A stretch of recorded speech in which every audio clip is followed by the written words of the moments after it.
सिर्फ़ एक ख़ास ट्रिक से जब बनाएँगे आप ये साबूदाना की खिचड़ी, तो यकीन मानिए आपकी भी साबूदाना की खिचड़ी एकदम अलग-अलग और एकदम खिली-खिली बनेगी।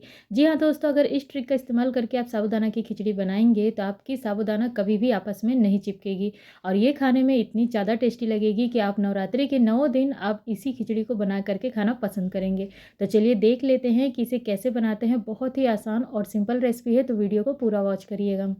तो इस रेसिपी को बनाने के लिए सबसे पहले हमें लेना है आधा कप मूँगफली। तो यहाँ पर मैंने कच्ची मूँगफली ली है और इसे ऐसे ही रोस्ट करना है, यानी कि तेल वगैरह कुछ भी नहीं डालना है और 2 मिनट इसे हम भूनेंगे और उसके बाद यहाँ पर हम इसे बाहर निकाल लेंगे।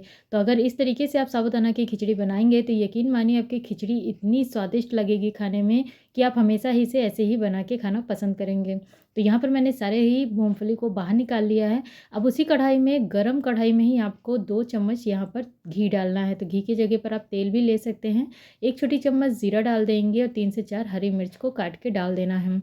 अब हम यहाँ पर डालेंगे 3 मीडियम साइज़ के कच्चे आलू, जिसे मैंने काट के धो लिया था, इसे हम डाल देंगे। साथ में नमक डाल देना है और इसे एक बार अच्छे से मिलाते हुए ढक कर के पका लेना है। तो जब तक हमारे आलू यहाँ पर पक नहीं जाते तब तक इसे हमें ढक कर के पका लेना है। आप चाहे तो उबले आलू का भी इस्तेमाल यहाँ पर कर सकते हैं। तो अब हमने जो यहाँ पर मूँगफली ली थी, ये थोड़ा-सा ठंडा हो चुका है। अब हमें क्या करना है कि इसके छिलके निकालना है। तो छिलके हमें पूरा नहीं निकालना है। याद रखना है कि छिलकों को आधा ही निकालना है और आधे मूँगफली में छिलके इसी तरह से लगे रहने देना है। अब इसे हम दरदरा कुछ पीस लेंगे। देख सकते हैं कुछ इस तरह से ही हमें पीसना है, यानी कि कुछ मूँगफली के टुकड़े दिखाई देने चाहिए और कुछ एकदम बारीक हो जाने चाहिए। तो आप चाहे तो इसे पूरा भी पाउडर बना सकते हैं। तो दूसरी तरफ हम आलू को भी चेक कर लेते हैं। तो आलू हमें 80% तक यहाँ पर कुक करना है।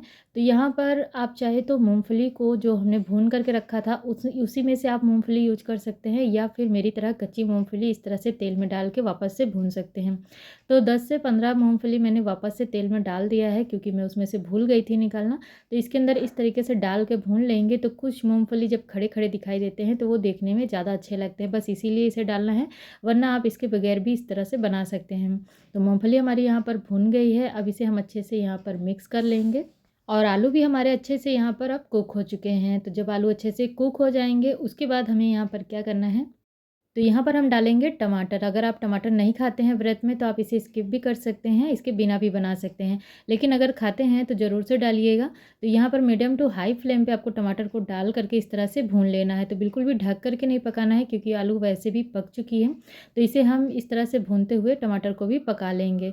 और अब हम यहाँ पर गैस को एकदम धीमा कर देंगे और तब तक हम देख लेते हैं अपने साबूदाना को। तो साबूदाना मैंने यहाँ पर पहले से ही 3 से 4 घंटे के लिए पानी में भिगो करके रख दिया था। इसे भिगाने का एक ही ट्रिक है, जो इसके अंदर पाउडर होता है उसे आपको अच्छे से धो लेना है, यानी कि आप किसी छलनी वगैरह में इसे छानते हुए धोएँगे तो इसका सारा पाउडर बहुत ही आसानी से निकल जाएगा।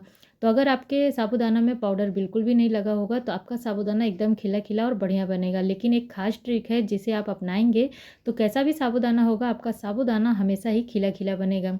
तो पहले तो हम इस साबूदाना को अच्छे से हाथों से इस तरह से अलग-अलग कर लेते हैं। और अब हम इसमें क्या करेंगे कि जो हमने यहाँ पर मूँगफली को पीस करके रखा हुआ था, इस सारे ही मूँगफली को साबूदाने के अंदर हमें डाल देना है। साथ में यहाँ पर 1 से 2 चम्मच चीनी ऐड कर देंगे और इसी के साथ में 1 चम्मच नमक भी डाल देना है। तो 1 चम्मच नमक हमने पहले भी डाला हुआ था, यानी कि स्वाद अनुसार आपको नमक यहाँ पर डाल देना है। अब इन सभी चीज़ों को अच्छे से मिला लेंगे। यही इसकी एक ख़ास ट्रिक है दोस्तों, अगर आप साबूदाने के ऊपर मूँगफली के पाउडर का कोटिंग कर देते हैं तो इससे आपके साबूदाना जो है वो कभी भी आपस में चिपकते नहीं हैं और बहुत ही अच्छे से बनते हैं। तो इस तरीके से आपको सभी चीज़ों को अच्छे से एक बार मिक्स कर लेना है और उसके बाद जो हमने यहाँ पर आलू टमाटर रखा हुआ था पकने के लिए, इसके अंदर सारे साबूदाना को डाल देंगे। अब थोड़ी-सी प्यारी-प्यारी हरी धनिया की पत्ती को ऐड कर देंगे और उसके बाद इन सभी चीज़ों को मीडियम टू हाई फ्लेम पे इसे हमें लगातार चलाते हुए इस तरह से मिला लेना है। और जब ये अच्छे से मिक्स हो जाएगा उसके बाद आपको गैस को यहाँ पर एकदम धीमा कर देना है और ढक करके 10 से 12 मिनट के लिए इसे आपको पकने के लिए छोड़ देना है। लेकिन याद रखना है कि बीच-बीच में आपको इसे खोल के चलाते रहना है, वरना जो साबूदाना है वो नीचे से चिपक भी सकता है।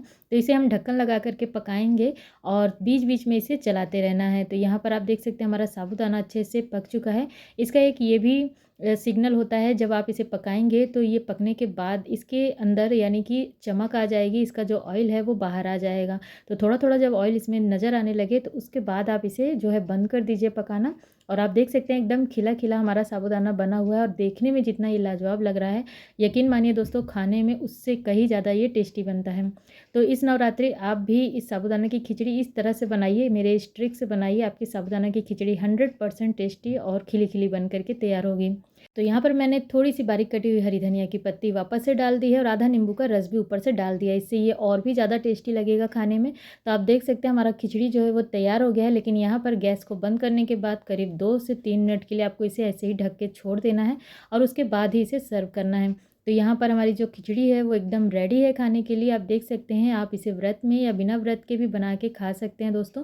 ये बहुत ही ज़्यादा टेस्टी बनती है, एक बार आप इस तरह से इसे ज़रूर बनाइएगा।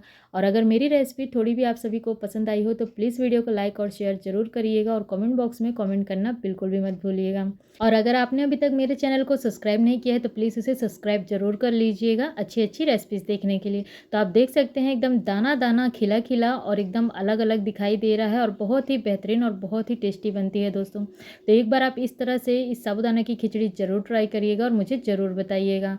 तो मिलते हैं अपने नेक्स्ट वीडियो में, तब तक के लिए बाय बाय दोस्तों। Thank you for watching.